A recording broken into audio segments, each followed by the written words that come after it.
ఆరుగురి దారెటు ఏ ఆరుగురు ఏంటి అనేది ఒకసారి చూద్దాం. గత ప్రభుత్వంలో కీలకంగా ఉన్న ఆ ఆరుగురు బ్యూరోక్రాట్ల విషయంలో సీఎం రేవంత్ ఎలాంటి నిర్ణయం తీసుకోబోతున్నారు అనేది ప్రస్తుతం హాట్ టాపిక్ గా మారింది.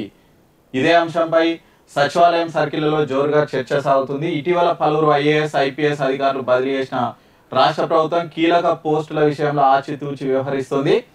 బీఆర్ఎస్ ప్రభుత్వ హయాంలో దీర్ఘకాలం పాటు పనిచేసిన వీరి పట్ల రేవంత్ నిర్ణయం కీలకంగా ఉంది. గత ప్రభుత్వంలో కొంతమంది ఐఏఎస్ ఆఫీసర్లు చాలా కీలకంగా పనిచేశారు. మొత్తం ప్రభుత్వంలో అన్ని తామై వ్యవహరించారు.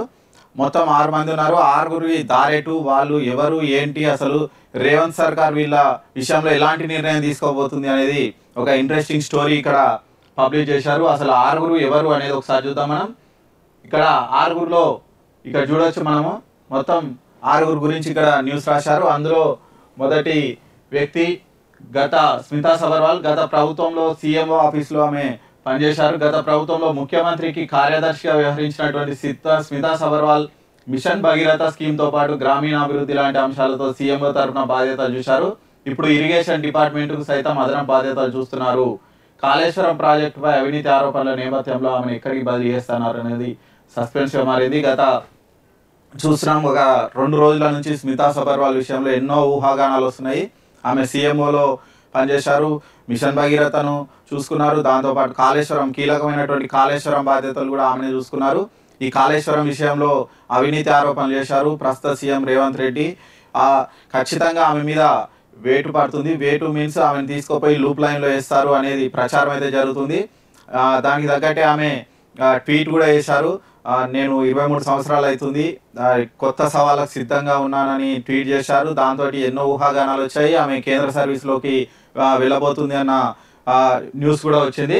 కాకపోతే ఆ న్యూస్ను మళ్ళీ స్మితా సబర్వాల్ గారు ఖండించారు. నేను ఎక్కడికి వెళ్ళడం లేదు, కొన్ని న్యూస్ ఛానళ్ళు ఫేక్ ప్రచారం చేస్తున్నాయని చెప్పారు. మరి అయితే ఇప్పటివరకు అయితే ఆమెను ఇంకా ఎలాంటి బాధ్యతలు అప్పయ్యలేదు. గత ప్రభుత్వంలో ఎలాంటి బాధ్యతలు నిర్వహిస్తారో ప్రస్తుతం అయితే అదే కంటిన్యూ అవుతుంది. కాకపోతే ఒక ఇంపార్టెంట్ విషయాలు ఏంటంటే ఆమె కనీసం సీఎం రేవంత్ రెడ్డి ప్రమాణ స్వీకారం చేసిన తర్వాత కనీసం విష్ కూడా చేయలేదు, కనీసం పోయి కలవలేదు. దాంతోపాటు ఉత్తమ్ కుమార్ రెడ్డి నీటిపారుదల శాఖ మంత్రి నిర్వహించిన రివ్యూ కూడా ఆమె హాజరు కాలేదు. దాంతో ఆమె ఆమె విషయంలో ఖచ్చితంగా ఆమెను ఖచ్చితంగా లూప్ లైన్లోకి నెడుతుండ్రు అని ఆమె కూడా చాలా క్లారిటీ ఉన్నట్టు. అందుకే ఆమె ఎక్కడ అంటే కనీసం ప్రభుత్వంలో ఎవరిని కలవడానికి రివ్యూలో కూడా వెళ్ళట్లేదు అని ఒక న్యూస్ అయితే వస్తుంది. మరి ఏం జరుగుతుంది అనేది మనకు త్వరలోనే తెలియబోతుంది. అసలు స్మితా సబర్వాల్ ఏంటి, ఆమె నెక్స్ట్ స్టెప్ ఏంటి, నిజంగానే కేంద్ర సర్వీస్లోకి వెళ్తుందా లేకపోతే ఈ ప్రభుత్వంలోనే ఉంటూ ఆమెను లూప్ లైన్లోకి పంపిస్తారా, ప్రాధాన్యత లేని ఒక శాఖను ఆమెకి ఏమైనా అప్పచెప్తారా అనేది మనం చూడాల్సి ఉంది. దాంతోపాటు ఇక్కడ చూడొచ్చు ఇంకొక ఇద్దరు. వీళ్ళిద్దరు కూడా కేటీఆర్కు గత ప్రభుత్వంలో కేటీఆర్కు అన్ని తామై వ్యవహరించారు. ఐటీ శాఖతో పాటు పారిశ్రామిక శాఖలు వీళ్ళు చూశారు. ఇక్కడ చూడండి, మనం మంత్రి కేటీఆర్కు అన్ని తామై వ్యవహరించినటువంటి అరవింద్ కుమార్, జయేష్ రంజన్ ఇకపై లూప్ లైన్లోకి వెళ్ళక తప్పదని తెలుస్తుంది. ఔటర్ రింగ్ వ్యవహారంలో అరవింద్ వ్యవహార శైలిపై గతంలోనే రేవంత్ తీవ్ర అసంతృప్తి వ్యక్తం చేసిన సంగతి తెలిసిందే.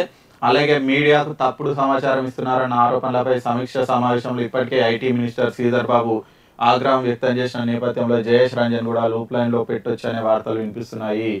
గత ప్రభుత్వంలో ఐటీ శాఖ మంత్రి కేటీఆర్కు కుడి భుజంలో వ్యవహరించారు జయేష్ రంజన్. ఆయన ఎక్కడికి విదేశీ పర్యటనకు వెళ్ళినా ఈయన ఖచ్చితంగా ఉండేవారు. అంటే ఐటీ శాఖ మీద పూర్తి అవగాహన ఉన్నటువంటి వ్యక్తి. కేటీఆర్కు ప్రతి విషయంలో చాలా హెల్ప్ చేశారు.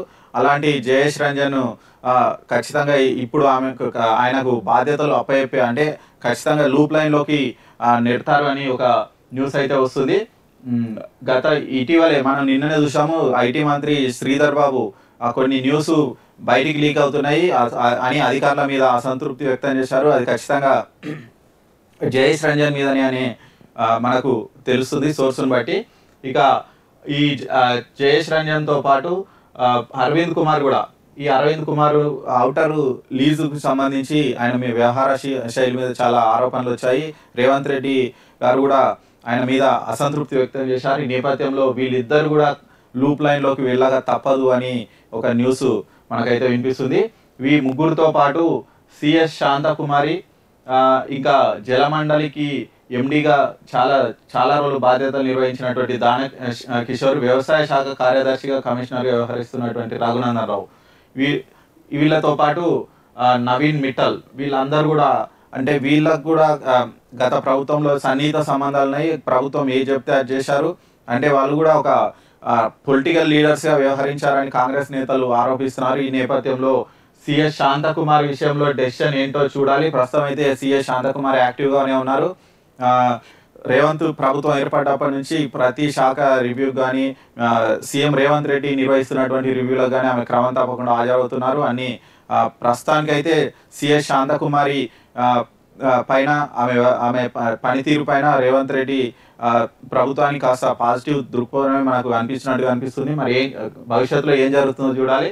వీళ్ళతో పాటు జలమండలికి దీర్ఘకాలంగా ఎండీగా వ్యవహరించినటువంటి దానకిషోరు, వ్యవసాయ శాఖ కార్యదర్శిగా కమిషనర్గా వ్యవహరిస్తున్నటువంటి రఘునందన్ రావు, ప్రస్తుతం రెవెన్యూ శాఖకు ముఖ్య కార్యదర్శిగా ఉన్నటువంటి నవీన్ మిట్టల్, వీళ్ళని కూడా ఖచ్చితంగా బదిలీ చేసే అవకాశాలు ఉన్నటువంటి ఒక వాదన అయితే వస్తుంది.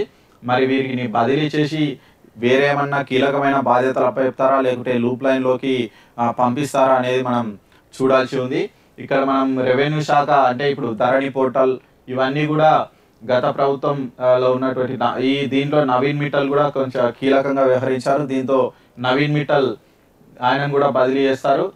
ఇక వ్యవసాయ శాఖ కమిషనర్గా వ్యవహరిస్తున్నటువంటి రఘునందన్ రావు, దాంతోపాటు జలమండలికి దీర్ఘకాలంగా ఎండీగా పనిచేసినటువంటి దానకిషోర్, ఈ ముగ్గురిని కూడా ఖచ్చితంగా బదిలీ చేసే అవకాశం ఉంది అని ఒక న్యూస్ అయితే వచ్చింది. ఈ ఆరుగురి దారేటు, అసలు వాళ్ళ పరిస్థితి ఏంటి, ఈ నెక్స్ట్ వచ్చే వారం 10 రోజుల్లో మనకు తెలిసేటువంటి అవకాశం ఉంది. అది ఒక న్యూస్. ఈ ఆరుగురు దారి ఎటు అనేది మనం చూడాలి. నిజానికి ఇంట్రెస్టింగ్ న్యూస్. అసలు వీళ్ళు ఎక్కడికి వెళ్తారు అని అధికార వర్గాలుగా కూడా తీవ్ర చర్చ అయితే నడుస్తుంది. ఇక